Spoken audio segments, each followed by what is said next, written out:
Hi, everyone. Welcome to our another session of our financial literacy series with Ahmed Shamayan.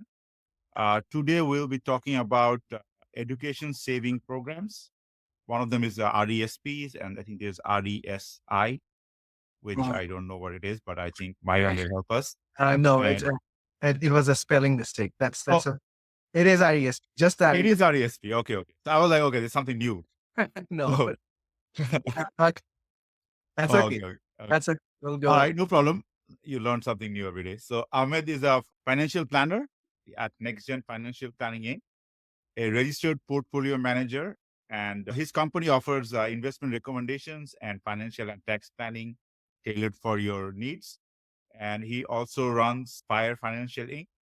He assists his clients through robo-advisor platform Nestwealth with experience teaching in financial planning at Seneca College, and he has worked in the two of the Canada's big five banks. And as already people who are following the video, they already know he is knowledgeable and he can help you with navigating your financial future. So let's get started with RESP. Thank you, Brad. So আমরা last 4টা সেশনে আমরা যেটা কথা বলেছিলাম যে basically retirement, CPP, RSP এগুলো নিয়ে কথা বলেছিলাম। So we're gonna shift the focus to something different. Today হলো আমাদের প্রথম সেশন যেটা রিটায়ারমেন্ট ছাড়া অন্যান্য টপিকের উপরে। সো বেসিক্যালি আজকের টপিকটা হচ্ছে যে RESP নিয়ে। সো RESP টা হচ্ছে আমি একটু বলবো, ইন ডিটেইলস এ বলবো। বাট এটা হচ্ছে বেসিক্যালি আপনার ইউনিভার্সিটি এবং কলেজ যখন যায় আমাদের কিডসরা, তাদের যে টিউশনের কস্ট, সেই কস্টের ফান্ডিং হবে সেই জিনিসটা নিয়েই RESP। সো আমরা জানি যে ক্যানাডাতে যারা যাচ্ছে ইউনিভার্সিটিতে, কলেজে তাদের usually around $10,000 to $20,000 per year. যদি কেউ ইউনিভার্সিটিতে যায়, depending on the program, business school, law school, medical school, এগুলোতে অনেক বেশি খরচ হয় পার ইয়ার। whereas আর্টস এগুলোতে একটু কম খরচ হয়। সায়েন্সও মোটামুটি somewhere in the middle. So the tuition cost can be anywhere from 10,000 to 20,000 a year. আর যদি কারো ইন্টারন্যাশনাল স্টুডেন্ট ক্যাটেগরিতে হয়, তাহলে এটা obviously অনেক বেশি। এছাড়াও হায়ার এডুকেশন এর যে কস্ট গুলো আছে সেটা হচ্ছে যে আপনার অ্যাকোমোডেশন কস্ট। কেউ যদি বাসা থেকে পড়াশোনা করে, প্যারেন্টস এর বাসা থেকে, then it's free. But if somebody needs to live in a dorm or rental housing, then can be anywhere from $10,000 to $15,000 depending on the location, stuff like that. এবং এডুকেশন রিলেটেড যে অন্যান্য expense আছে যেমন books and supplies, laptop, এই expense গুলো usually $5,000 to $10,000 yearly হয়। So এই number গুলো যদি আমরা অ্যাড আপ করি তাহলে দেখা যায় যে ইউজুয়ালি $30,000 to $40,000 এর মতো লাগে একজন স্টুডেন্টের পার ইয়ার, যেটা হলো cost, total cost. If that is in our mind, দেখা যায় যে একটা ইউনিভার্সিটি পাস করতে, 4 বছরের ইউনিভার্সিটি পাস করতে anywhere it can range like যে $100,000 to $150,000 এর মতো লেগে যায় কানাডাতে। যদি কেউ ইউনিভার্সিটিতে পড়াশোনা করে। আমি এই দেশে পড়াশোনা করিনি। মানে আন্ডারগ্রেড আমি এই দেশে করিনি। So I have less experience, but I believe Tanvi bhai, you did your undergrad here, right? Yes, I did. I came as an international student, undergrad. Yeah. So it was expensive and I think it went up even for Canadian citizens. Now it's probably more than double of what I paid. Right. So So, but yeah, the ballpark numbers are right. similar to what I said, right? So, and inflation এর কথা যদি আমরা বলি যে tuition fee increase যেটা হয় যে usually 5 to 10% increase হয় এগুলোর মধ্যে। So by the time you're sending your kids to the university, it can be quite expensive. So what are the option? Typically parents যেটা করে যে যারা একটু wealthier সাইডে আছে, যেমন যারা একটু প্রফেশনাল আছে, they spend a significant cost, এবং তারা আগে থেকেই প্ল্যান করে যে we have to save for their post secondary education. So that's one of the option. Second option যে স্টুডেন্টস গ্রান্ট অথবা লোন যেটা বলে, যে ন্যাশনাল স্টুডেন্ট লোন যেটা অথবা প্রভিন্সিয়াল লোন যেটা ওসাপ আছে অন্টারিওতে। So that's also a source of funding. আর থার্ড যেটা সেটা হচ্ছে যে আপনার স্কলারশিপ অথবা ভার্সিটি, যেমন অনেকেই মেরিট বেসড ফান্ডিং পায়, আবার অনেকে ফিনান্সিয়াল এইড বেসড ফান্ডিং পায়। So that's two of the stream where you can get some funding from the university এবং গভর্নমেন্টের কিছু প্রোগ্রাম আছে। সো এই ৩ টাই মোটামুটি বিগেস্ট সোর্সেস অফ ফান্ডিং। এখানে আমি একটা জিনিস জাস্ট শুধু বলে দিতে চাই যে অনেকেই RESP করতে চায় না because there is a myth যে RESP থাকলে ওসাপ পাওয়া যায় না, লোন পাওয়া যায় না। It used to be, I think I heard that too a few years ago, but I checked. আমি যখন এই প্রেজেন্টেশন স্লাইডটা তৈরি করতেছিলাম তখন I checked the government website and they specifically told যে RESP does not affect the OSAP funding anymore. So I think they removed this. So that's basically something that you need to be aware of. আরেকটা যেটা হলো যে usually এই student loan অথবা grant যেটা থাকে, so grant আর লোনের মধ্যে পার্থক্য হলো যে গ্রান্টের টাকা কখনো ফেরত দিতে হয় না, whereas লোনের টাকা ইউজুয়ালি ফেরত দিতে হয়। অনেক সময় লোনটার ইন্টারেস্ট 0 হয়, বাট টিপিক্যালি লোনের টাকা ফেরত দিতে হয়, বাট গ্রান্টের টাকা ইউজুয়ালি ফেরত দিতে হয় না। সো যারা লোয়ার ফ্যামিলি ইনকাম যাদের অনেক সময় they can get a bigger grant portion. So that's something to be aware of. Now, এটা যদি ব্যাক স্টোরি হয় তাহলে RESP নিয়ে এখন কথা বলি। RESP টা হচ্ছে যে এটা ফুল অ্যাক্রোনিমটা হচ্ছে যে registered education savings plan. So এটা গভর্নমেন্টের একটা প্ল্যান এবং এটা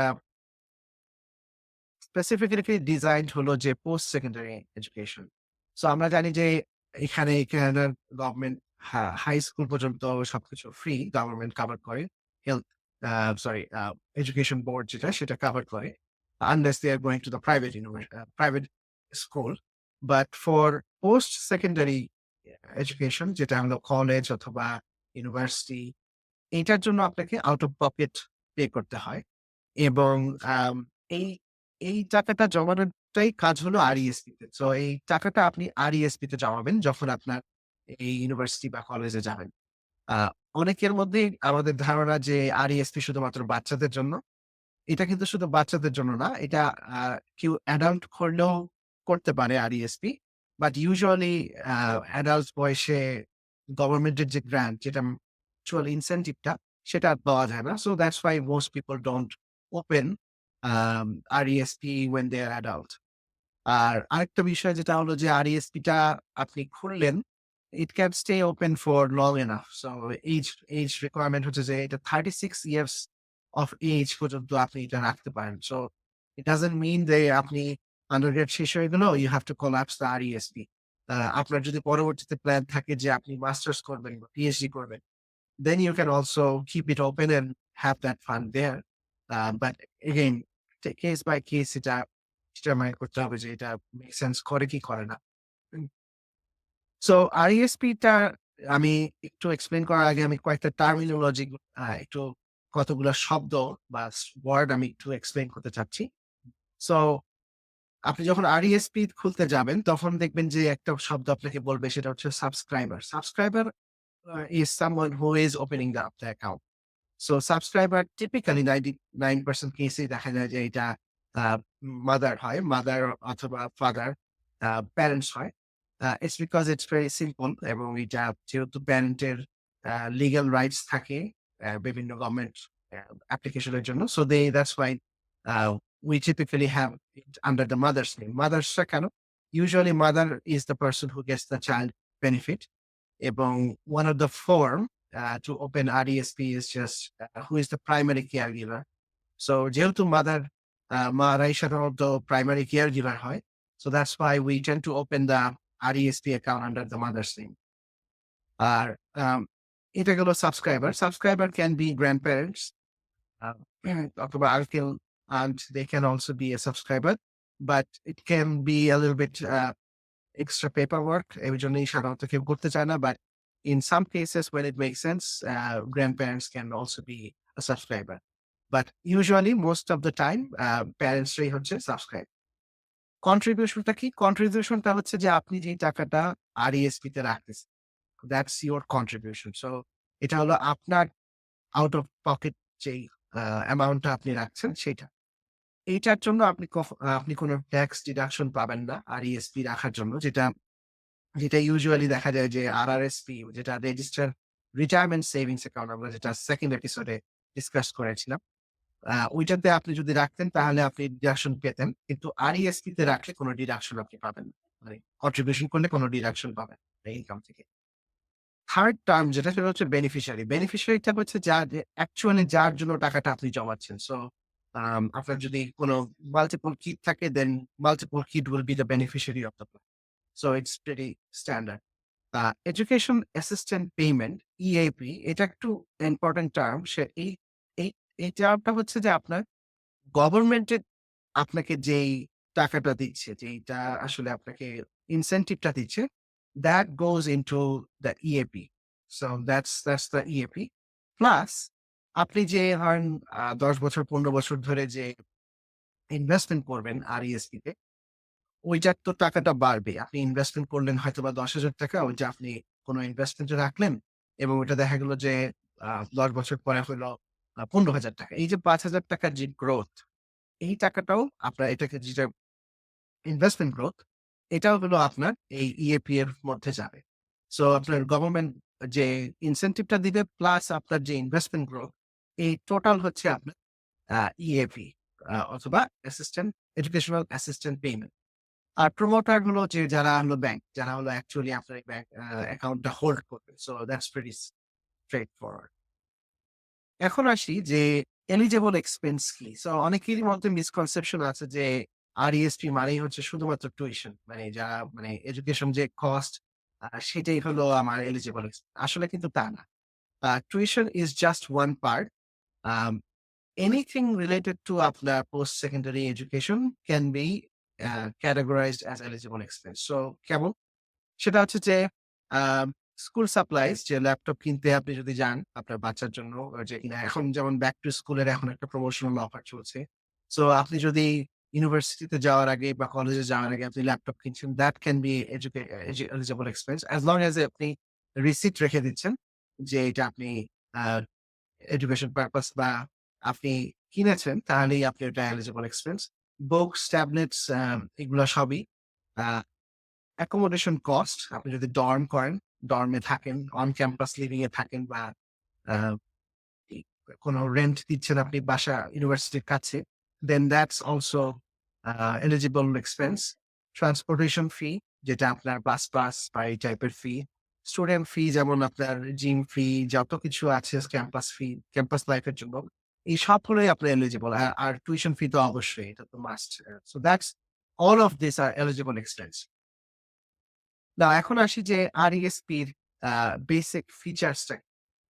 বেসিক ফিচার্সটা হলো যে আপনি একেকজন এলিজিবল বেনিফিশিয়ারির জন্য ধরেন আমার যদি একজন কিডস থাকে, I can contribute $50,000 life time amount. So আমি আমার এক বাচ্চার জন্য আমি ৳৫০,০০০ পর্যন্ত রাখতে পারবো। $৫০,০০০ পর্যন্ত রাখতে পারবো একটা কিডস এর জন্য। There is penalty for over contribution. So এটা একটু মাথায় রাখতে হবে। যে উম ওভার কন্ট্রিবিউট যাতে না করা হয়। ইউজুয়ালি এটা খুব দেখা যায় না RESP তে ওভার কন্ট্রিবিউশন। আরেকটা ব্যাপার যেটা আমি আগেই বললাম যে এই কন্ট্রিবিউশনটা করলে কেউ ডিডাকশন পায় না, ট্যাক্স ডিডাকশন পাওয়া যায় না। সেকেন্ড যেটা যে RESP টা আপনার ইউজুয়ালি আপনার ৩ ধরনের RESP হয়। যেটা আমি আরো ডিটেইলস এ নেক্সট স্লাইড গুলোতে বলব। But individual plan, family plan এবং group RESP plan. So individual plan হলো যদি আপনার একজন বেনিফিশিয়ারি যাদের একজন বাচ্চা তাদের ইউজুয়ালি ইন্ডিভিজুয়াল প্ল্যান হয়। আ ফ্যামিলি প্ল্যান হলো যে যখনই আ ২ জন বেনিফিশিয়ারি থাকে, যদি ২ বাচ্চা থাকে বা মাল্টিপল বাচ্চা থাকে, দ্যাটস আ ফ্যামিলি প্ল্যান। আম এবং এইটার মধ্যে আপনি যত কিছু আপনার আ সিআরএ অ্যাপ্রুভড ইনভেস্টমেন্ট, সিআরএ এর ওয়েবসাইটে গেলে আপনি দেখতে পাবেন যে ওরা কিছু অ্যাপ্রুভাল দিয়ে দেয় যে এইসব ইনভেস্টমেন্ট এ আপনার করতে পারবেন। এর মধ্যে স্টকস, ETF, মিউচুয়াল ফান্ড এগুলো সবই আপনার অ্যাপ্রুভ লিস্ট। সো এই ধরনের ইনভেস্টমেন্ট আপনি করতে পারবেন। আরেক ধরনের প্ল্যান আছে যেটা হলো গ্রুপ RESP প্ল্যান এবং এটা নিয়ে আমি একটু ডিটেইলস এ বলব একটু আ দেরিতে। আ এই ধরনের প্ল্যান গুলো সাধারণত একটা স্পন্সর থাকে। সো বেসিক্যালি আ স গ্রুপ প্ল্যানটা কি? যে ধরেন একটা একটা বাচ্চার ধরেন জন্ম হলো ২০২০-এ। সো এই গ্রুপ RESP গুলো ২০২০-এ ওদের যতগুলো প্ল্যান মেম্বার আছে, যারা ২০২০-এ জন্মগ্রহণ করেছে সবার জন্য ওরা একটা RESP করবে। ২০২০-এ জন্মগ্রহণ করা সবার জন্য একটা RESP এবং ওরা একটা পুলের মতো করে এই টাকাটা ইনভেস্ট করবে। So it has some benefits এবং প্রবলেম, যেটা আমি পরের স্লাইড গুলোতে বলছি। বাট আমাদের কমিউনিটিতে অনেকেই দেখা যায় যে এই গ্রুপ RESP আম প্রবলেমে পড়ে। I'll discuss it later. So এখন আসি যে এই যে আমি যে বলছি যে গভর্নমেন্ট থেকে একটা ইনসেনটিভ দেয়, আ এই ইনসেনটিভটা আসলে কি? সো বেসিক্যালি ইনসেনটিভটা আসলে ২ টা ইনসেনটিভ দেয় ফেডারেল গভর্নমেন্ট থেকে। এটা হলো ফেডারেল গভর্নমেন্ট। তার মানে হচ্ছে যে যেটা হলো অটোয়া গভর্নমেন্ট যেটা বা ট্রুডোর যে গভর্নমেন্ট সে ফেডারেল গভর্নমেন্ট থেকে। সেটা ১ম টা যেটা সেটা হলো আপনার কানাডা এডুকেশন সেভিংস গ্রান্ট, আ CESG। সো এটার অ্যামাউন্টটা হচ্ছে আপনার $7,200, সো $৭,২০০ ফর ইচ চাইল্ড। তার মানে হচ্ছে যদি আপনার মাল্টিপল চাইল্ড থাকে তাহলে প্রত্যেক চাইল্ডের জন্য আপনি ৭,২০০ করে পাবেন। আম কিন্তু আপনাকে ওরা আ কিছু কোয়ালিফাইং রিকোয়ারমেন্ট আছে যে আপনি RESP করলেন আর আপনাকে ৭,২০০ দিয়ে দিল তা না। আ এটার জন্য আপনাকে কন্ট্রিবিউট করতে হবে RESP প্ল্যানে এবং ওরা আপনাকে আম টা ম্যাচিং করবে, ম্যাচ হবে। সো এই আপনি যা কন্ট্রিবিউট করবেন তার 20% ওরা ম্যাচ করবে। সো আপনি যদি ৳১০০ রাখেন তাহলে ওরা আপনাকে ৳২০ দিবে। হ্যাঁ? সো এটা হচ্ছে আপনার বেসিক CESG গ্র্যান্ট যেটা। এবং ওদের একটা আ ক্যাপ আছে যে অ্যানুয়ালি ওরা $500 বেশি এই CESG গ্র্যান্ট দিবে না। সো $500 এর উপরে ওরা দিবে না। আপনি যত টাকাই রাখেন না কেন, that's the maximum they will give in a particular year. So ম্যাথটা হলো এরকম যে আপনি যদি $2,500 রাখেন, তাহলে ওরা 20% of $2,500 which is $500 এই টাকাটা আপনাকে RESP অ্যাকাউন্টে দিবে। ইউজুয়ালি ধরেন আপনি যদি একটা RESP অ্যাকাউন্টে ৳১,০০০ রাখেন অগাস্টের ১ তারিখে, ইউজুয়ালি উইদিন 8 উইকস ওরা আপনাকে আ ওইটার যে রেলেভেন্ট যে ম্যাচিং গ্র্যান্ট ৳২০০ যে ম্যাচিং গ্র্যান্ট সেটা আপনাকে ওই অ্যাকাউন্টে দিয়ে দিবে উইদিন 8 উইকস। সো এভাবে কাজ করে। আপনাকে কিছু করতে হবে না। আপনি যখন এই ৳১,০০০ RESP তে কন্ট্রিবিউট করলেন, আপনার ব্যাংক CRS কে অটোমেটিক্যালি নোটিফাই করে দিবে। কারণ আপনি যখন RESP অ্যাকাউন্ট খুলবেন, তখন আ ব্যাংক অলরেডি আপনার সিম নাম্বার চাবে এবং আপনার আম আর প্রাইমারি কেয়ার গিভার যে কিনা চাইল্ড বেনিফিট পায় তার সিম নাম্বার চাবে। আ কারণ ওইগুলো দিয়ে ওরা ফ্যামিলি ইনকাম ট্র্যাক করবে। প্লাস ওরা বাচ্চাদের সিন নাম্বারও চাবে। So a each parents has to give their SIN number plus the kids also needs to give their SIN number. So ওরা ওই সিন নাম্বার দিয়ে ট্র্যাক করবে যে আসলে আপনি কত টাকা পাবেন। সো এই ৳৭,২০০ পেতে হলে আ এট লিস্ট $36,000 আপনাকে কন্ট্রিবিউট করতে হবে। আচ্ছা, এটা গেল আপনার গ্র্যান্ট। এছাড়াও আরেকটা যেটা আছে সেটা হলো বন্ড। বন্ডটা হচ্ছে লাইফ টাইম অ্যামাউন্ট হচ্ছে $২,০০০। সো $২,০০০ টা কিভাবে কাজ করে সেটা হলো যে ওরা আপনাকে ইনিশিয়ালি একটা $500 এর একটা কন্ট্রিবিউশন করবে এবং প্রত্যেক বছর rest of the 15 years next 15 years ওরা ৳১০০ করে কন্ট্রিবিউট করবে বন্ডের জন্য। এবং এটার জন্য বন্ড পেতে হলে আপনাকে কোনো কন্ট্রিবিউট করতে হবে না। আ অ্যাজ লং অ্যাজ আপনি কোয়ালিফাই করেন আপনাকে ওরা বন্ড টাকা দিয়ে দিবে। আমি কোয়ালিফাইং ক্রাইটেরিয়া কি আমি পরে বলছি। সো একপাশে আপনি পাচ্ছেন গ্র্যান্ট, CESG গ্র্যান্ট, RESP গ্র্যান্টও বলে সংক্ষেপে। সো গ্র্যান্ট পাচ্ছেন আপনি $৭,২০০ আ লাইফ টাইম এবং বন্ড আপনি পাচ্ছেন $২,০০০ lifetime. So that's basically the incentive from the federal government. Now গ্র্যান্টের আরো কিছু আম অ্যামাউন্ট আছে এডিশনাল গ্র্যান্ট। সেটা হচ্ছে যে যাদের হাউসহোল্ড ইনকাম একটা নির্দিষ্ট লেভেলের নিচে, তারা আবার কিছু এক্সট্রা গ্র্যান্ট পায়। সো এই যে ১ম এ যে আগের স্লাইডটাতে আমি বললাম যে 20% এই 20% এর গ্র্যান্টটা যেটা, সেটা হলো আসলে সবার জন্য। So somebody is making $1 million income a year, that family is also going to get the same basic. So that's for everybody, regardless of your income level. But government যেটা করেছে যে they are giving some extra incentive to families who have less household income. So household সেটা কিরকম? যাদের household income আ এই অ্যামাউন্টটা এটা আমি যেখানে লিখেছি যে এই অ্যামাউন্টটা প্রত্যেক বছর চেঞ্জ হয়। So roughly around 54,000 or $53,000, যাদের household income less than that, they will additionally get $100 extra. So আপনার $2,500 এর জন্য আপনি আসলে ৳৬০০ পাবেন। আর যাদের ইনকাম, ফ্যামিলি ইনকাম ৫৩,০০০ থেকে ১,৬০,০০০ এর মধ্যে, then you get an additional grant of $50. আর যাদের ইনকাম ফ্যামিলি ইনকাম ১,৬০,০০০ এর উপরে, তারা আসলে কোনো অ্যাডিশনাল কিছু নাই। They only get the $500 basic যেটা সেটাই পাবে। So that's kind of the education savings grant যেটা। এখন আসি যে এই সেভিংস গ্রান্টের আবার কিছু প্রবলেম আছে যে যারা ধরেন আম আগে এই RESP অ্যাকাউন্ট খুলে না, যারা একেবারে যখন বাচ্চার বয়স ১৫-১৬ হয়ে যায় তখন খুলতে চায়, then there are some additional criteria that they have to fulfill. আমি ওইটার বেশি টেকনিক্যাল ডিটেইলস এ যাব না। যদি কারো কোনো কোয়েশ্চেন থাকে we can come back to this slide. But যারা RESP খোলেনি but they want to start because they didn't know about RESP এবং বাচ্চার বয়স ১৬ হয়ে গেছে, then there are some additional uh, requirement that they have to meet. So if somebody has any question, I can go back to this slide. But I thought this is a more technical এবং so এইটা next slide যেটা সেটা অনেকেরই common একটা question যে আ হয়তোবা দেখা যায় যে বাচ্চা হয়ে গেছে, কেউ RESP খুলতে আ ১-২ বছর দেরি করছে। বা অনেকেই আছে যে they starts the RESP when the kid is 5 years old.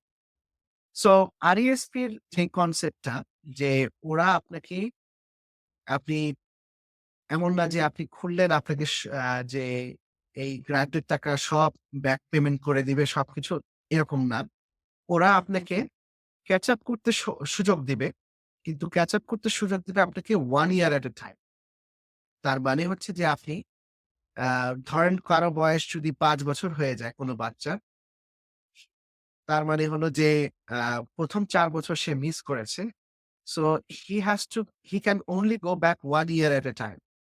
তার মানে হচ্ছে যে আপনি যদি ৫ বছরে শুরু করেন, আপনি ৫ বছরেরটা ধরতেছেন। ৫ বছরের কন্ট্রিবিউশনটা তো আপনি আ কন্ট্রিবিউট করতেছেন। Plus you can go only 1 year back. তার মানে হচ্ছে আপনি যদি আ পিছনের দিকে ফেরত যান তাহলে আপনি হয়তোবা 4th ইয়ারে যাবেন আপনি। আপনি চাইলেই একবারে আ ১ থেকে ৪ বছর ৪ বছরের কন্ট্রিবিউশন করে দিলেন, ওরা আপনাকে ম্যাচ করবে না। They will only match 1 year at a time.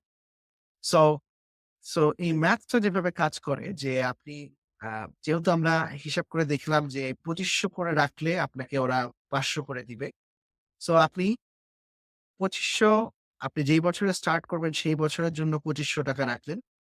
যেহেতু আপনি অনলি 1 ইয়ার ক্যাচ আপ করতে পারবেন, সো আরো এডিশনাল ২৫০০ আপনি রাখতে পারবেন। সো এই টোটাল হলো $5,000 আপনি আ RESP তে রাখতে পারবেন ক্যাচ আপ এর জন্য। যদি আপনি কোন বছরে মিস করে থাকেন এবং ওই বছরের গ্র্যাবটা আপনি যদি ক্যাচ আপ করতে চান। সো আপনি সর্বোচ্চ ৫,০০০ করে রাখতে পারবেন। আপনি যেই বছরগুলোতে মিস করেছেন ওই বছরগুলাকে ক্যাচ আপ করার জন্য। তাহলে আপনাকে ওরা আম instead of 500 they will give you $1,000 um, matching grant. So 20% of 5,000 is $1,000 CESG grant. এটা একটু complicated but I just wanted to make uh, make it simple. আর তাহলে এইজন্যেই যারা আপনারা অনেকেই মিস করে যান, আমি highly suggest করব যে don't wait too long. Talk to your banker, talk to your financial advisor যাতে আপনার এই এডিশনাল কন্ট্রিবিউশন করে আপনি এই যেগুলো আ মানে গ্র্যান্টের টাকা আপনার মিস হয়ে গেছে, you can catch up faster. এবং আপনি আ you need at least 8 years to catch up. যদি আপনি দেরিতে শুরু করেন তাহলে you need at least 8 years to catch up. So বাচ্চার বয়স যদি ধরেন 12-13 হয়ে যায় এবং then you are starting RESP, you probably will never get the full um, grant যেই 7,200 কথা বললাম। You will never be able to get the maximum grant from the government. Okay? So এটা ছিল আপনার এতক্ষণ পর্যন্ত যে RESP গ্রান্টেড টাকা। Any question তানভীর ভাই so far? বা আপনার কোনো কোয়েশ্চেন আছে? No, I'm good. So maximum you can get is $7,200, right? Right, per kids. Per kilo. হ্যাঁ। আর And oh, okay, yeah, that's it. Go ahead. Okay. So the next যে ইনসেনটিভটার কথা বলবো যেটা হলো যে আপনার আম ফেডারেল ইনসেনটিভ সেটা হচ্ছে ক্যানাডা লার্নিং বন্ড। সো এটা হচ্ছে একটা বন্ড এবং এটার জন্য আপনার কোয়ালিফাই করতে হবে।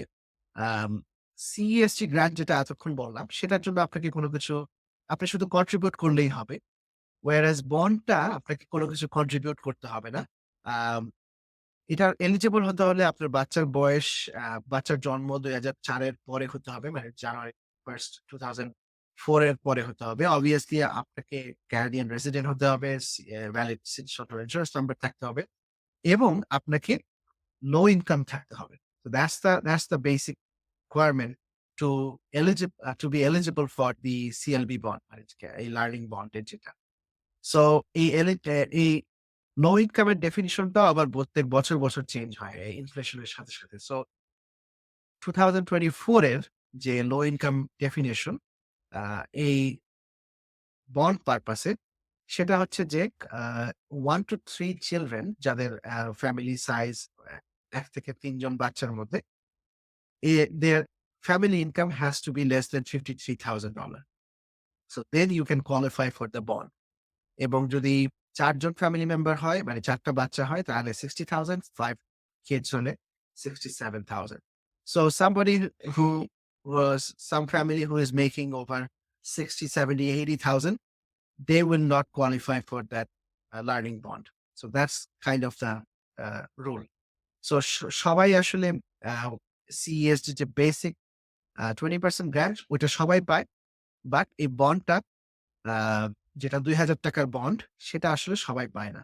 সো আমাদের অনেক নিউ কামার আছে যারা আসে। when they come to Canada, the years that they didn't make that much money. So usually দেখা যায় যে নিউ কামাররা যখন আসে তখন কয়েকটা ক্যাটেগরিতে আসে যে আ হয়তোবা তারা স্টুডেন্ট হিসেবে আসে। স্টুডেন্ট হিসেবে আসলে obviously তাদের ইনকাম এই যে ফ্যামিলি ইনকামের যে থ্রেশহোল্ডটা এটার থেকে কম হয়। সো যে কয় বছর তারা স্টুডেন্ট হিসেবে থাকে এবং ইনকামটা লো থাকে, for those years they will qualify.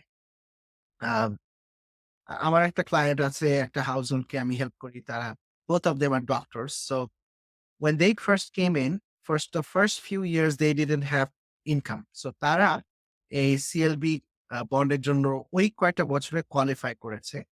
But they didn't qualify after they uh, find their suitable job. So আমরা যখন RESP খুললাম তখন যেটা হলো যে এপ্লাই করার সাথে ওই যে কয় বছরের জন্য তারা কোয়ালিফাই করেছিল সেই কয় বছরের জন্য তারা ব্যাক পেমেন্ট পেয়ে গেছে এবং they didn't have to make a dime. মানে কন্ট্রিবিউশন ৳১ কন্ট্রিবিউট করতে হয় নাই। অটোমেটিক্যালি গভর্নমেন্ট থেকে ওটা ওই RESP অ্যাকাউন্টে দিয়ে দিছে। But they will not qualify anymore because তাদের ইনকাম এখন এই যে লিমিট তার থেকে অনেক বেশি।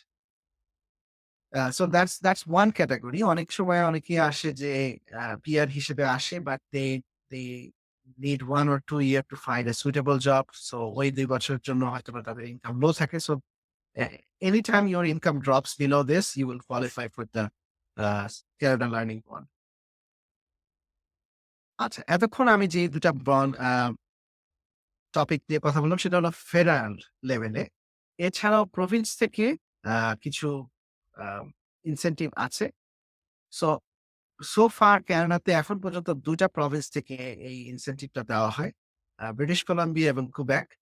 ব্রিটিশ কলাম্বিয়াতে ওয়ান টাইম একটা $১২০০ এর একটা আম গ্রান্ট দেওয়া হয়। whereas কুবেকে ওরা একটা ট্যাক্স দেয় যেটা আপনার ট্যাক্সটাকে কমায় দেয়।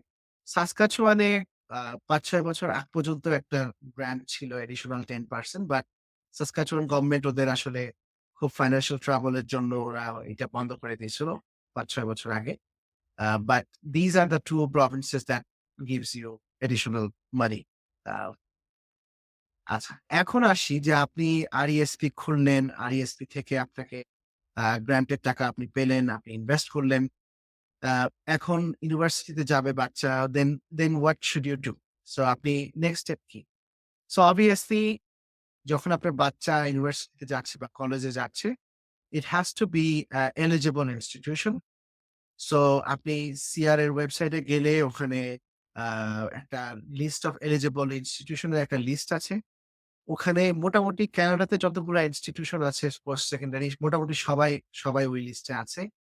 ইউএস এর অনেক ইউনিভার্সিটিও আছে। স্পেশালি আ যেকোনো বড় ইউনিভার্সিটি প্লাস স্টেট ইউনিভার্সিটি যেগুলো আছে মোটামুটি সবগুলাই ইউএস এর আছে।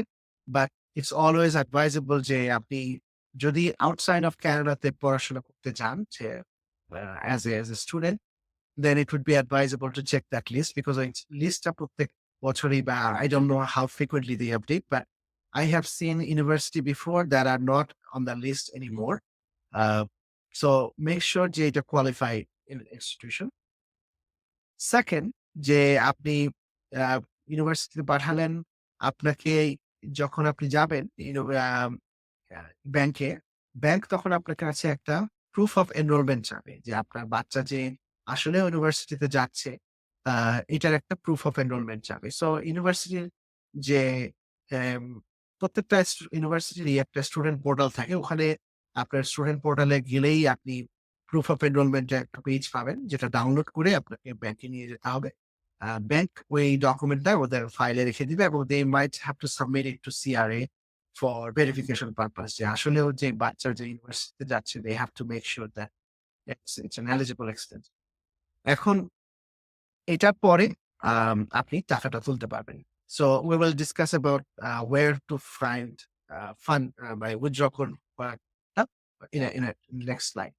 Uh, Eligible institution আমি একটা জাস্ট এক্সাম্পল দেওয়ার জন্য যে বাংলাদেশী ২ টা ইউনিভার্সিটি বাংলাদেশী ২ টা আ ইনস্টিটিউশন আছে যারা এই লিস্টে আছে। সো সিলেটে I haven't heard about this medical college, but Rajiv, Rabea, Raghib or Rajiv, I don't know how to spell it, but Jalalabad Raghib Rabea Medical College, that's an eligible institution. এবং এখানে দেখতে পাচ্ছেন যে এটা ২০২০ সালে এটা এদের লিস্টে আসছে এবং ২০২৩ সালে থেকে যেটা আমাদের PG hospital Bangabandhu Sheikh Mujib medical university PG হসপিটালটাও আপনার এই লিস্টে আছে। I have seen before আমার যতটুকু মনে পড়ে আমি ব্র্যাক ইউনিভার্সিটিকে দেখেছিলাম এই লিস্টে। So they must have dropped BRAC university or some other. So always এটা চেক করাটা best idea. But I just wanted to show you that even Bangladeshi university can be an eligible institution for RESP purpose.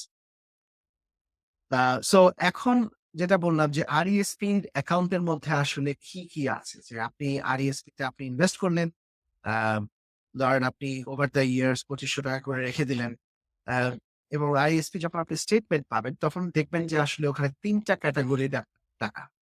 So the first ক্যাটেগরিটা হচ্ছে যে আপনার নিজের contribution. So আপনি যেই টাকাটা আপনি কন্ট্রিবিউট করেছেন ওভার দ্য ইয়ার্স, ধরেন আমার মতো ফাইন্যান্সিয়াল অ্যাডভাইজার এর সাথে কাজ করে যারা অথবা ব্যাংকে যারা টাকা রাখে, then you are saving every month একটা অ্যামাউন্ট। এই টাকাটা আপনার এই RESP তে জমা। So let's call it parents contribution. So এই ব্লো সেকশনটা। সেকেন্ড যে ক্যাটেগরিটা সেটা হচ্ছে যে আপনার এই গ্র্যান্ট এবং বন্ড। আপনি যদি কোয়ালিফাই করেন বন্ডের জন্য তাহলে বন্ডের জন্য কিছু আপনি টাকা পাবেন।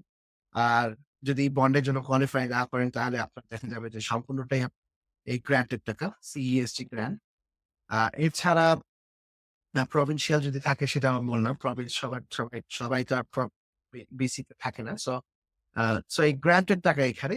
আর আরেকটা পোর্শন সেটা হচ্ছে যে মার্কেট গ্রোথ। সো যারা খুব বাচ্চার কম বয়সে যারা RESP অ্যাকাউন্ট খুলে আর্লি স্টেজ থেকে ইনভেস্ট করা শুরু করেছেন, you will get much longer time to grow your money. So ধরেন যে কিনা বাচ্চার যখন ৬ মাস বয়স সেখান থেকে RESP খুলে ইনভেস্ট করা শুরু করে দিয়েছে।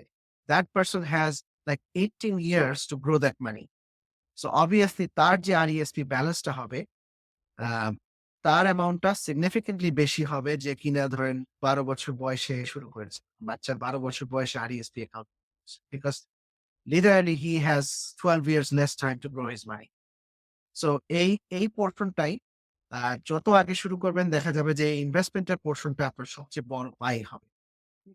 এবং অনেকেই আছে যারা আম আমি যেহেতু একটু অ্যাফ্লুয়েন্ট ক্লায়েন্টদের সাথে ডিল করি, অ্যাফ্লুয়েন্ট ক্লায়েন্টরা যারা অনেক আগের থেকে খুব এগ্রেসিভলি ইনভেস্ট করে, their investment portion is way bigger than the a granted portion. Because they aggressively invest এবং they start early. So majority of their RESP balance is their this investment group. Anyway, এখন আপনি টাকাটা আপনার কাছে আরইএসপি থেকে আপনি তুলবেন। সে যখন আপনি ব্যাংকের কাছে যাবেন, ইউজুয়ালি ওরা আপনাকে জিজ্ঞেস করবে যে আপনি কোন পোর্শন থেকে আপনি টাকাটা তুলবেন। রিমেম্বার যে আপনার কিন্তু বেসিক্যালি ২ টা ক্যাটেগরি। একটা হলো যে ইএপি, যেটা হলো আপনার এই যে আ এই এই রেড লাইনটা এবং পিঙ্ক পাই, এই ২ টা হলো আপনার ইএপি। এই ২ টা মিলে হলো আপনার ইএপি। আর বাকি যেটা এই প্যারেন্টস এর কন্ট্রিবিউশন যে ব্লু পাইটা, এটা হচ্ছে আপনার আম এই যে প্যারেন্টস এর কন্ট্রিবিউশন। সো প্যারেন্টস এর কন্ট্রিবিউশন আপনি যেটাই উইথড্র করবেন না কেন, এই পুরো টাকাটাই ট্যাক্স ফ্রি। কারণ এটা আপনি অলরেডি এটার উপরে আপনি ট্যাক্স দিয়ে দিয়েছেন। So it's completely tax free. এটা আপনি যখন তখন তুলতে পারবেন। বাট আপনি এই যে ইএফপি পোর্শন যেটা আছে, যেটা হলো ওই যে যেটা বললাম যে ইনভেস্টমেন্ট গ্রোথ প্লাস যে গভর্নমেন্টের ইনসেনটিভটা, এইটা আপনার বাচ্চার ট্যাক্সেবল ইনকাম হবে। সো আপনার যখন বাচ্চা ধরেন ইউনিভার্সিটিতে যাচ্ছে 18 বছর বয়স বা 17 বছর বয়স, it will be taxed in their name. So bank থেকে যখন স্লিপ ইস্যু করবে, দেখা যাবে যে আপনি হয়তোবা ৳১০,০০০ এই ইএপি থেকে তুলছেন। এই ৳১০,০০০ জন্য ওরা আপনার বাচ্চার নামে একটা ৳১০,০০০ ইনকাম স্লিপ তৈরি করবে। গুড থিং ইজ যে usually most of the case young স্টুডেন্টদের কোনো ইনকাম থাকে না, আদার ইনকাম থাকে না। So they have very less income. So কানাডাতে আপনি যদি আ এখন মনে হয় এই বছর ১৫,৭০০ আপ টু ১৫,৭০০ পর্যন্ত কোনো ট্যাক্স দিতে হয় না। আ আপনার যদি ইনকাম থাকে। সো দেখা যাচ্ছে যে স্টুডেন্টদের ইনকাম আছে ৳১২,০০০ এই ইএপি থেকে, but they are not paying any tax. So it can be fully tax free for them. হ্যাঁ? সো এটা একটা বেনিফিট। এবং এই ইএপির একটা রেস্ট্রিকশন আছে যে আপনি ১ম ১৩ সপ্তাহে আপনি সর্বোচ্চ ৮,০০০ পর্যন্ত তুলতে পারবেন। যদি আপনি ফুল টাইম ইউনিভার্সিটিতে যান। আর ৪,০০০ পারবেন আপনি যদি আম পার্ট টাইমে যান। বাট আফটার ১৩ সপ্তাহ there is no limit. So basically আমি এটা একটু পরে আসছি যে how to play this game.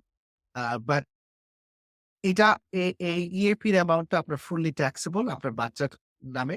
আর যেটা আপনার কন্ট্রিবিউশন অ্যাজ এ প্যারেন্টস, এই টাকাটা আপনার কোনো ট্যাক্স দেওয়া লাগবে। So that's the idea. এখন আসি যে কিছু স্মার্ট স্ট্র্যাটেজি যে এই যে আরইএসপি এর জিনিসগুলো কিভাবে আপনি আ করতে পারেন। সো আমি যেটা বললাম যে যাদের টাকা-পয়সা নিয়ে আসলে চিন্তা নাই, they have a lot of money, আ মানে স্পেয়ার মানি আছে। They should invest heavily in the first year. So অনেক অ্যাডভাইজার যেটা রেকমেন্ড করে যে start with a $16,000 contribution এবং $2,500 for the next 13-14 years.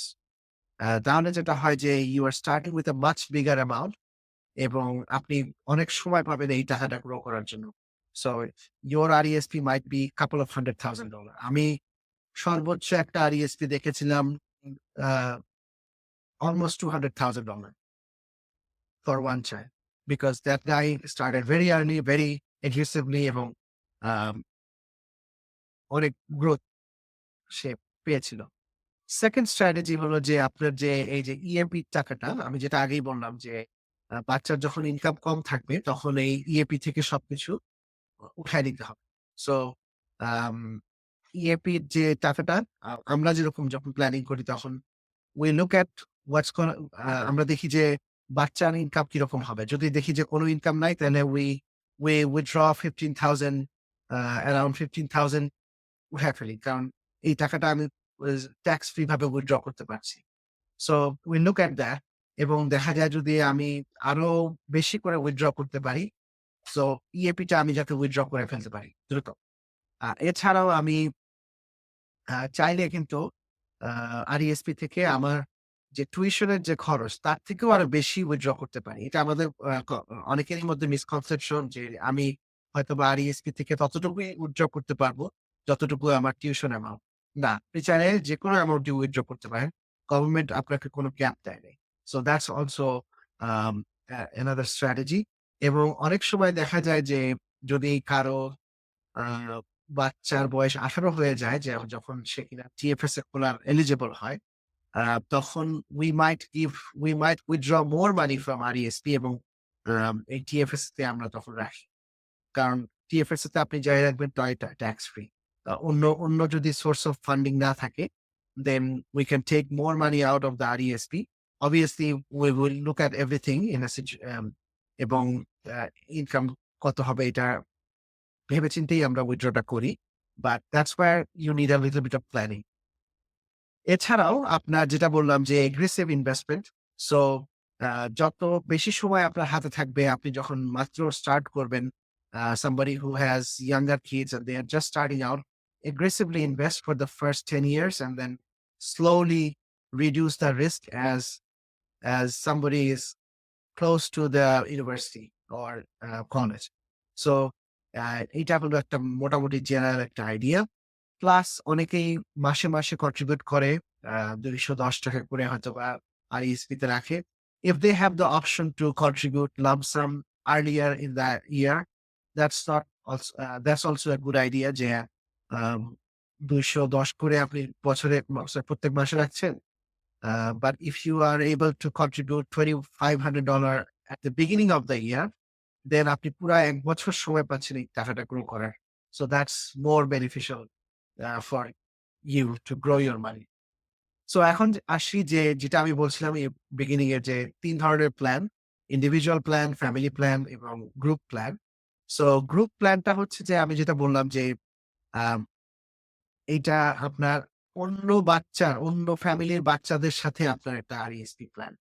So আম এইটা এট এট এটা হলো খুব প্রবলেমেটিক একটা plan. One of the least favourite uh financial product in Canada, আমার মতে। So we will come to that in a moment. But before I go, I just want to wrap up this portion, which is family RESP সুবিধা কি? if you have a choice, যদি আপনার multiple kid থাকে, then it's always advisable to open up a family RESP because um, benefit হচ্ছে যে আপনার যদি এক বাচ্চা আপনার ইউনিভার্সিটিতে না যায়, you can share your contribution or the grant with other kids. So that's a huge benefit. এবং you have more choice of what to invest, when to invest.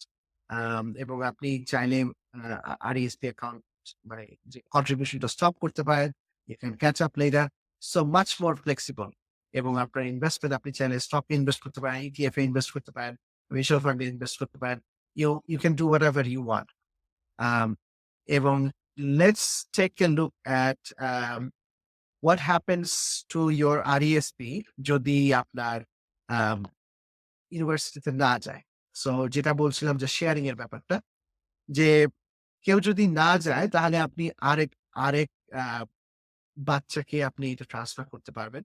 যে প্যারেন্টস এর যে কন্ট্রিবিউশন এবং যে ইনভেস্টমেন্ট গ্রোথ, এই অ্যামাউন্টটা fully transfer. যদি আমি যেমন আমার বাচ্চার জন্য আমার যেমন ২ বাচ্চা, ওদের একটা ফ্যামিলি RESP আছে। So if one of them doesn't go to university, then I can transfer my contribution এবং investment growth to the other kids, full amount. There is no limit. Plus, এই যে গ্র্যান্টেড টাকাটাও up to $70 to $100 per child can be shared.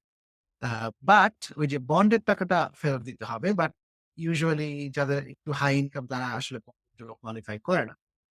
এছাড়াও আপনার যদি এই option না থাকে, দেন থার্ড অপশন হলো যে আপনার RRSP তে ট্রান্সফার করা। যে আমার যদি RRSP থাকে, then I can transfer that RESP to my আরআরএসপি। আরআরএসপি হচ্ছে যে রেজিস্টার্ড রিটায়ারমেন্ট সেভিংস প্ল্যান, যেটা রিটায়ারমেন্টের জন্য।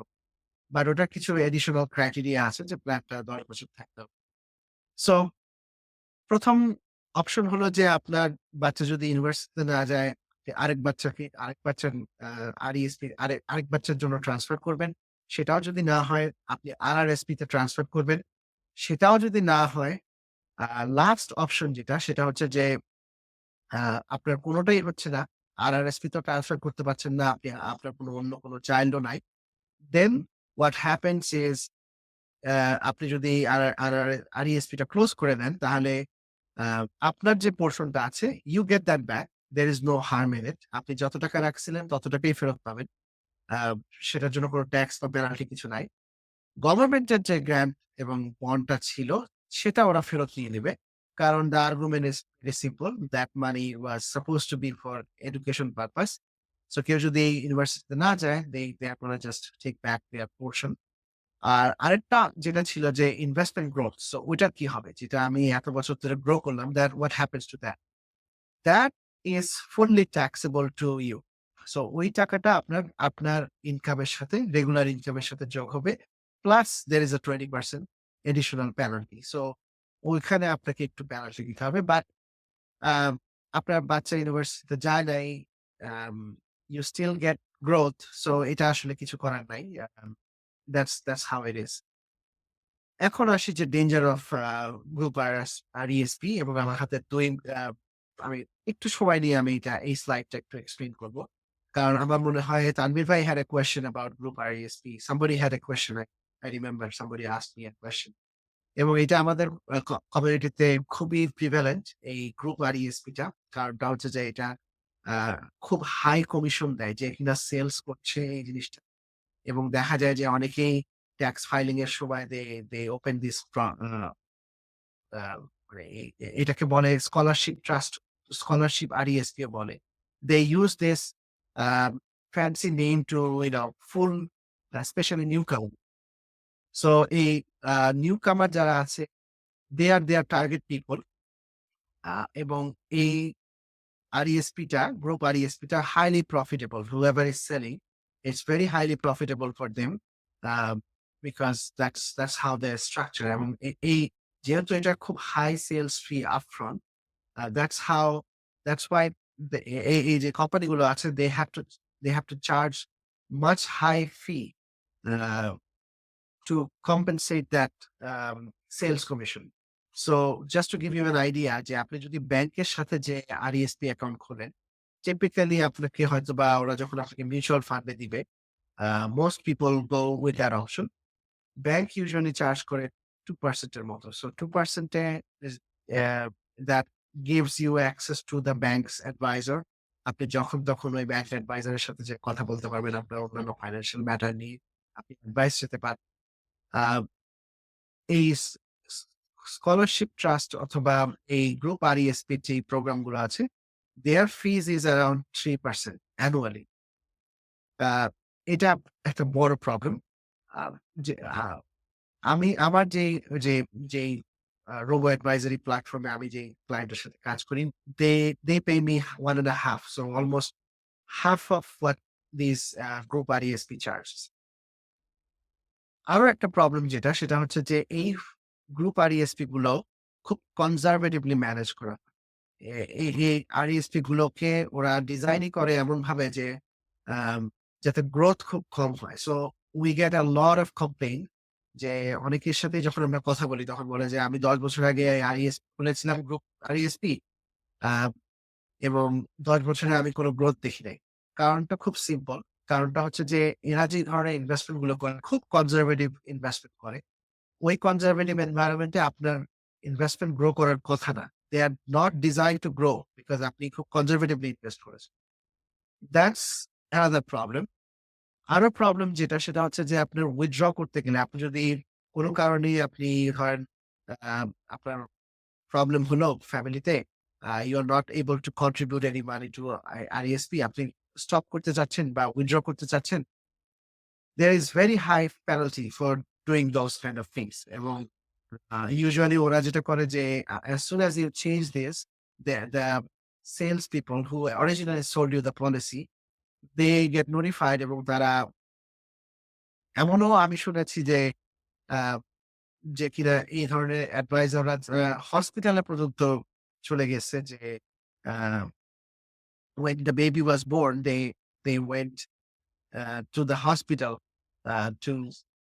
to meet and greet parents এবং এটা এক্সট্রিম পর্যায়ে মানে আহ, এবং এনিওয়ে সো এটার বুদ্ধিটা হচ্ছে যে গভর্নমেন্টের একটা রুল আছে যে উইদিন 60 days আপনি যদি এই প্ল্যান গুলোতে এনরোলমেন্ট করার পরে উইদিন 60 days এর মধ্যে বের হয়ে আসেন then there is no penalty or withholding because that's the law যে আপনি within 60 days এর মধ্যে বের হয়ে আসলে আপনি কোনো চার্জ পাবেন না but anything over 62 months they will charge you with penalty because remember they paid that advisor upfront commission so obviously they will cover those costs before they let you go to other big banks এবং virtually তাদের কোনো customer service নাই কারণ এই কোম্পানিগুলো সাধারণত কোনো থাকে না, কোনো অফিস লোকেশন থাকে না। That was also not a problem if they had a customer like phone service. Phone service is terrible এবং আপনি যদি লিভ করেন এই প্ল্যান গুলো সবচেয়ে বড় প্রবলেমটা হচ্ছে যে আপনি যদি কোনো ধরেন আপনি মনে হলো যে 10 বছর থাকার পরে you are leaving this plan all the investment growth is gone আপনাকে ইনভেস্টমেন্ট গ্রোথের যে পোর্শনটা ছিল ইউ হ্যাভ টু ফরফিট এবং এটা হচ্ছে ওদের রুল সো বেসিক্যালি আপনি একবার যখন ঢুকে গেলেন you have no other way to back out এবং এই ইএপি যে পোর্শনটা সেটা আপনার ডিপেন্ড করবে যে অন্যান্য প্ল্যান মেম্বাররা কি করছে ওই প্ল্যানে so if everybody is leaving maybe you can get some more money but এটা একটা horrible situation I in Canadian financial space I hate 2 or 3 products. I absolutely hate 2 or 3 products. A group RESP হলো একটা আরেকটা হচ্ছে credit card insurance protection that's another one that I just hate তাদের ভাই হাসতে Well, it's a scam. it's just scam so Yes. a group RESP হচ্ছে one of those products যেটা হলো যে পুরো pure একটা scam so I just want to stop there because I can এটা হলো আমার rant so what other option এতক্ষণ আমি যেগুলো নিয়ে বললাম সবগুলো RESP related so RESP is just one tool but it's the by far the most important tool for funding education plan এছাড়াও অনেকে ইউজ করে TFSA they use their TFSA যারা একটু wealthy client they also can use interest account that's also an option এটা আবার একটু tax complicacy আছে যে কিছু attribution rule আছে I don't want to make that complicated অনেকেই আছে RRSP ইউজ করে বাচ্চাদের RRSP নট আপনার RRSP সো RRSP কিন্তু আপনি 13 বছর বাচ্চাকেও আপনি RRSP খুলে দিতে পারেন there is no age requirement as long as they have income they can qualify for RRSP room so যদি কারো RRSP room থাকে ধরে অনেকেই দেখা যাচ্ছে যে পার্ট টাইম কাজ করে সামার টাইমে when they are 15 so they actually have some room in their RRSP so RRSP that can be used but এগুলো হলো আসলে আপনি যখন সবকিছু ইউজ করে ফেলবেন you have no other place to put your money then these things can be used but যদি আপনার এই চয়েস থাকে go for the RESP only these are for people who are you know তাদের টাকা রাখার জায়গা নেই যারা যে to be যাদের ওই ধরনের ক্লায়েন্টদের জন্য এছাড়া আপনার স্টুডেন্ট লোন বা স্কলারশিপ যেটা আমি আগেই বললাম that's also N option some related topics সেটা হচ্ছে যে আপনি যখন ইউনিভার্সিটিতে পাঠাবেন এই যে টিউশনের জন্য আপনি কিন্তু একটা ট্যাক্স ক্রেডিট পাবেন তানভীর ভাই যেমন এখানে পড়াশোনা করেছেন you paid some tuition এবং you received some tuition tax credit so you Yep. can use it against your income when you start এবং অনেক প্যারেন্টস দেখা যায় যে প্যারেন্টসরাও কিন্তু টিউশন ক্রেডিটটা ট্রান্সফার করতে পারেন so that's an option second যেটা হলো যে আপনার মুভিং এক্সপেন্স সো আপনি যদি ধরেন আপনার ছেলেকে বা মেয়েকে আপনি এমন একটা ইউনিভার্সিটিতে পাঠাচ্ছেন যেটা 40 kilometre from your home any moving expense, যেটা আপনার moving expense, that can also lower your taxable income. এছাড়াও আপনার স্টুডেন্ট লোন, অনেকেই স্টুডেন্ট লোন নেয়, সো লোনের উপর যে ইন্টারেস্ট হয় that can also give you some tax credit. So make sure আপনি যখন আপনার অ্যাকাউন্টেন্টের সাথে কথা বলছেন, you give them this information so they will put it into their system. The last topic হলো যে অনেকেই আপনার আহ ইসলামিক স্কুলে পাঠায় অথবা ধরেন রিলিজিয়াস স্কুলে পাঠায় ফর হাই স্কুল অথবা school. The tuition you are paying to those ধরেন কোথায় কোথায় নাগেট এখানে যেরকম আছে, a portion of that tuition can be claimed as charitable donation. So a lot of people miss that. So any জিনিসটা একটু মাথায় রাখা উচিত। So that's all I have. Tanvir bhai. Okay, thank you. অনেক কিছু জানলাম। So basically, earlier you start, the better. Right. বছরের শুরুতে contribute $2,500 right off the bat. More time for your investment to grow, Right. and pretty much And don't stay away from group RSP. stay away from group RSP. আপনার group RSP সম্পর্কে Google করলেই দেখতে পারবেন যে they have Yep, I heard about that. hundreds of lawsuit against them. Like, Right. So I wanted to ask, like, so RDSP ছাড়া, like, say if I want to have an education fund for my kids, but RDSP I already maxed out. right. I can open a private education fund or something like that, or is there some? There is something, if you already max out your RESP, then the other way you can do it is in-trust account. So in-trust account একটা অসুবিধা হচ্ছে যে যে ধরেন আপনি 10,000 টাকা রাখলেন, it আচ্ছা। grows $12,000. এই 2,000 টাকার যে গ্রোথটা, এই গ্রোথটা it will be taxable under your name. If when I withdraw, না, প্রত্যেক বছরে। কারণ এই ইন্টারেস্ট অ্যাকাউন্টটা হচ্ছে আপনার পিওরলি আপনার জাস্ট লাইক আপনি যখন নন রেজিস্টার্ড অ্যাকাউন্ট খোলেন, right, which is basically a taxable account, right, it has no difference. Interest account আর ট্যাক্সেবল অ্যাকাউন্টের মধ্যে কোনো পার্থক্য নেই, okay, because of this attribution rule. So যদিও এটা বাচ্চার নামে ইন্টারেস্ট অ্যাকাউন্টটা, but the way CRA calculates the tax, it's ultimately coming back to your income. Unless আপনি চাইল্ড বেনিফিটের টাকাটা আপনি ইউজ করতেছেন। সো অনেকেই আছে যে চাইল্ড বেনিফিট পায়, that is the only money for the kid. So এই টাকাটা যদি আপনি ইউজ করেন, ধরেন আপনি এমন ভাবে স্ট্রাকচার করলেন যে চাইল্ড বেনিফিটের আপনি 300 টাকা আসতেছে প্রত্যেক মাসে, এই 300 টাকা আপনার অটোমেটিক্যালি ইন্টারেস্ট অ্যাকাউন্টে চলে যাচ্ছে এবং আপনি ওই টাকাটা আপনি ইনভেস্ট করতেছেন। দেন whatever income you get from that account will be taxable in the hand of the kid, which is basically zero.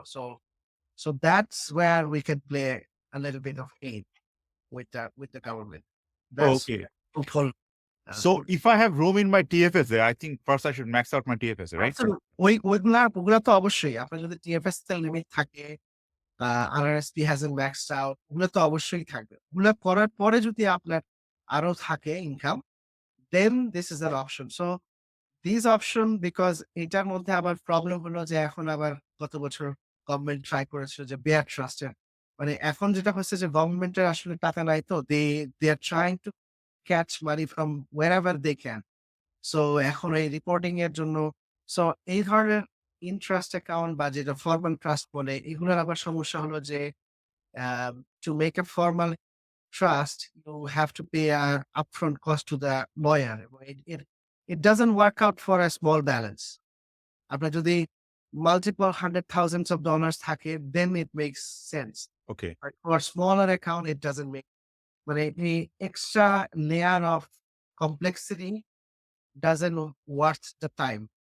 Okay. So I guess start off with maxing out Yeah. TFSA, RSP, then you can think about Yeah. these things. Okay. It's alternative. It's আচ্ছা, আচ্ছা। এটা Another question, student loan, it's like that depends on the parents' income, right? So that might be an issue for yes, some. Yes.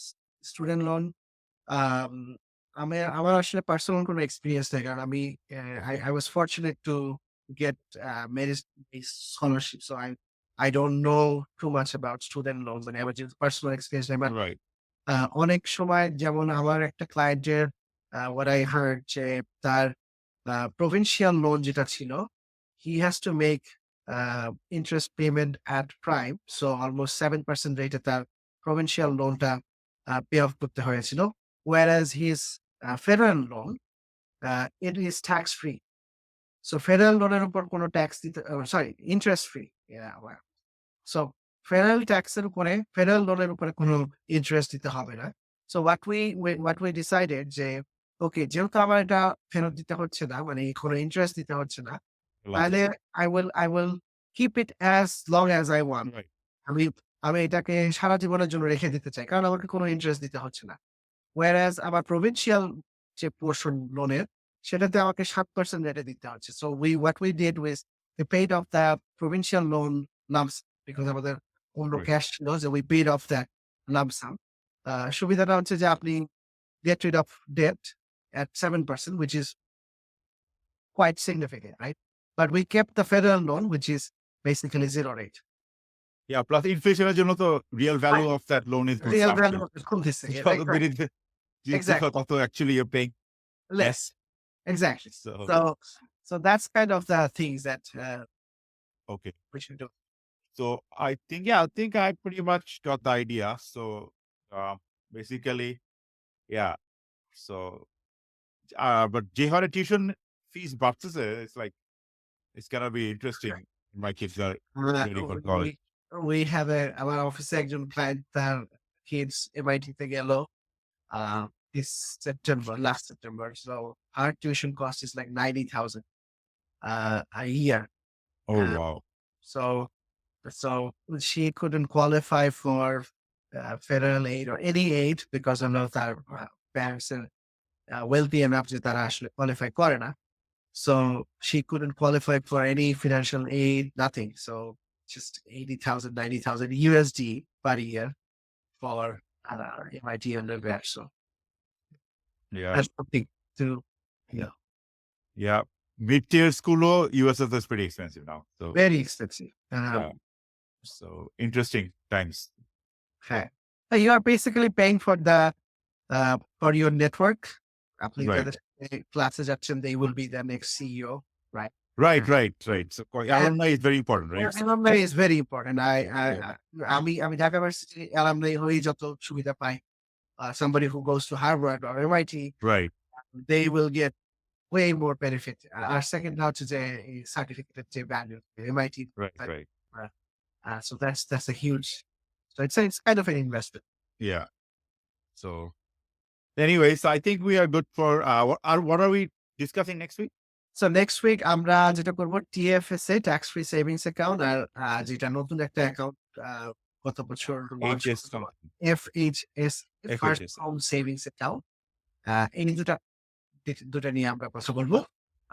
That's my plan. Okay, sounds good. So hopefully we'll see you next week. I don't think we have any questions today. So yeah. Okay, I think we're good. So thank you very much. Okay. We will see you next week.